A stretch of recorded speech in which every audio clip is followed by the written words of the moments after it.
ساتھیو السلام علیکم۔ آج ہم آپ کو ایک قصہ سنائیں گے شیر اور چوہے کا۔ شیر کیسا طاقتور جانور ہے اور چوہا جانتے ہی آپ۔ چلیے شروع کرتے ہیں۔ ایک شیر جنگل میں سو رہا تھا۔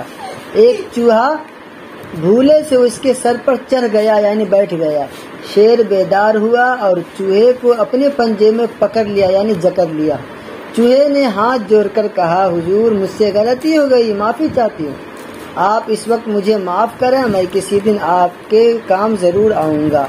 شیر ہنسا اور چوہے کو یہ کہہ کر چھوڑ دیا کہ ایک معمولی سا چوہا میرے کس کام آ سکتا ہے۔ کچھ دن بعد یہی شیر جال میں پھنس گیا اور آزاد ہونے کے لیے بہت کوشش کی لیکن بے سود بیکار رہا۔ وہ زور زور سے زارو کی تار سے ڈھارنے لگا، رونے لگا۔ چوہے نے ڈھارنے کی آواز سنی اور شیر کے پاس آیا۔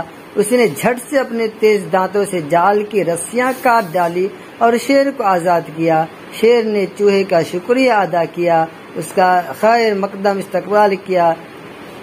تو نتیجہ یہ نکلا کہ کسی کو کمتر نہیں سمجھنا چاہیے، کوئی انسان ہو یا جانور ہو۔ امیر غریب کو کمتر نہ سمجھے، ظالم مظلوم کو کمتر نہ سمجھے، بڑے بڑے طاقتور جانور چھوٹے جانور کو کمتر نہ سمجھے۔ نتیجہ یہی نکلا، ہر ایک کسی نہ کسی کے کام ضرور آتا ہے۔